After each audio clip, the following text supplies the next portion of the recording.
Welcome to Track in the Week. On Monday, a witness in the ongoing trial of former governor of Central Bank of Nigeria, Godwin Emefiele, Godwin Ghana, on Monday informed the Federal Capital Territory High Court Abuja how a company April 1616 got preferential treatment in a vehicle procurement contract at the Central Bank of Nigeria under leadership of Godwin Emefiele. The prosecution witness, PW10, who was head of procurement department at the time, stated this when being led in evidence by prosecution counsel Rotimi Oyedepo-San. He confirmed that he was in office during the period that contracts for vehicles contained in Exhibit F4 to F45 were approved. Correspondent Kunle Ojo reports that Ghana was testifying in an alleged 20-count amended charge preferred against Emefiele by Economic and Financial Crimes Commission (EFCC). The witness told the court that Toyota vehicles obtained at the cost of 99.9 million naira was acquired by the CBN from April 1616 through direct procurement. He added rather than selective bidding and was approved by Emefiele, who was governor, was within his approval limit of 100 million naira. Also on Monday, the Senate has urged the National Emergency Management Agency (NEMA) to urgently provide relief materials to victims of massive flooding that caused catastrophic destruction in 5 local government areas of Adamawa North Senatorial District: Madagali, Maiha, Mijika, Mubi North and Mabi South. Senator Amos Yohana, while speaking with Senate correspondent, also urged the Federal Roads Maintenance Agency (FEMA) to intervene in the rehabilitation of Shua, Jigalambu and Baletega Bridge. He described the incident as a humanitarian crisis caused by flooding in the Adamawa North Senatorial District, noting that there was massive flooding that caused catastrophic destruction in the 5 local government areas of Adamawa North Senatorial District. Yohana said hundreds of houses and farmlands were destroyed and that the flood also washed away multiple culverts and bridges in Shua, Jigalambu and Baletega. On Tuesday, the Senate set up another committee to investigate drug allegations levied against the deputy leader of the Senate, Senator Oyelola Ashiru, by the National Drug Law Enforcement Agency. The media had been awash with allegations and counter-allegations against the NDLEA and the leader of the deputy leader of the Senate, Senator Ashiru, on the matter. Correspondent Kunle Ojo reported that the Senate, as it resumed plenary on Tuesday, was worried by the development, which forced the House into an executive section which lasted almost 2 hours. At the end of the session, the Senate President Godswill Akpabio expressed the concerns and reservation of the senators on the issues and thereby invited Senator Ashiru to present the matter to the House.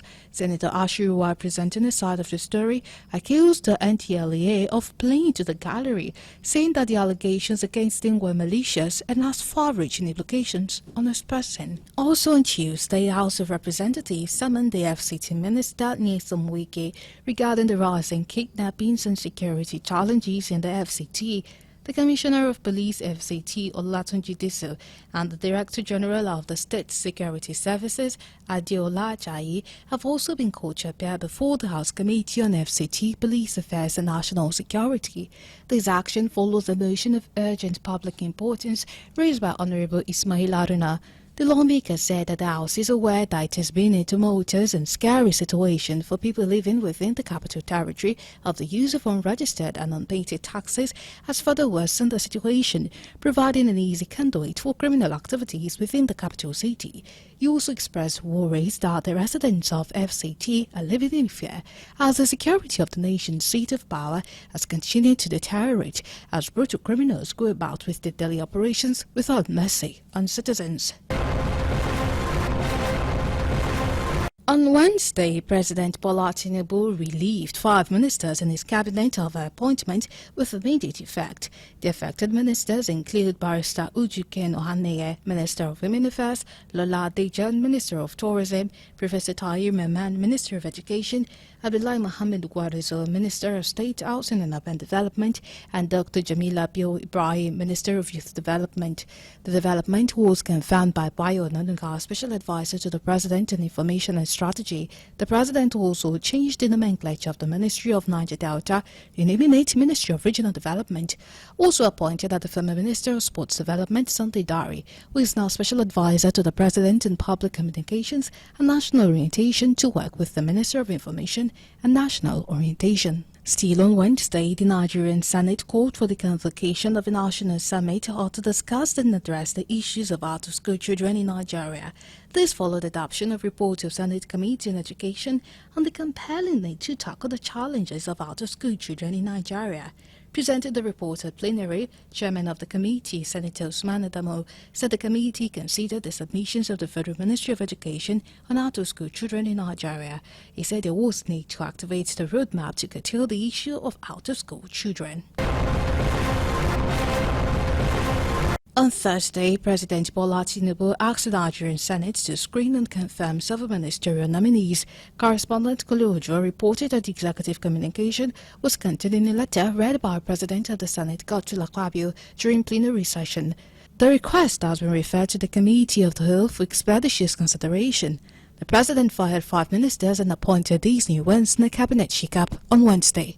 Still on Thursday, President Bola Tinubu has restricted ministers of state and head of agencies of the federal government to a minimum of 3 vehicles in their official convoys. No additional vehicles will be assigned to them for movement. Bayo Onanuga, special advisor to the President, Information and Strategy, in a statement said the cost-cutting measure was announced in a statement signed by the President. In January this year, President Tinubu took significant steps to reduce government expenditure by reducing his entourage on foreign trips from 50 to 20 officials. For local trips, he reduced it to 25 officials.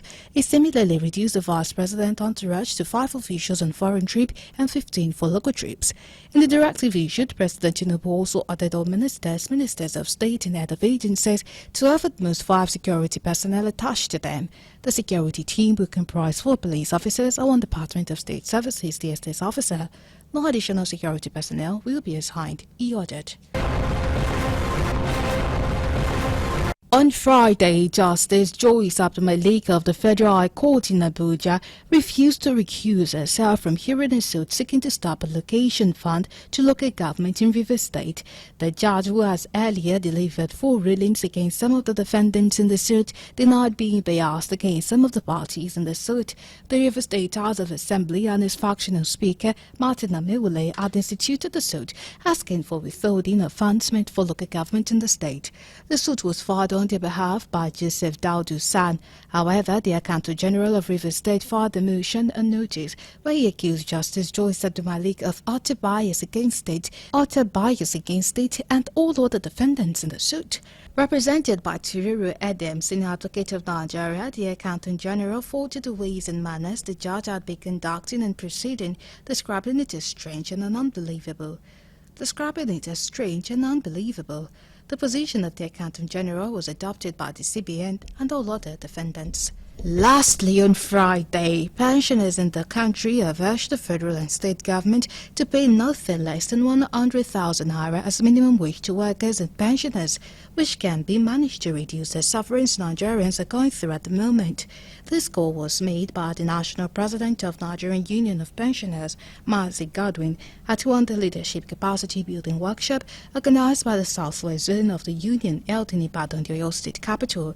He stressed that 70,000 naira being proposed is no longer feasible, as prices of goods and services has gone up astronomically, drastically reducing purchasing power of Nigerians.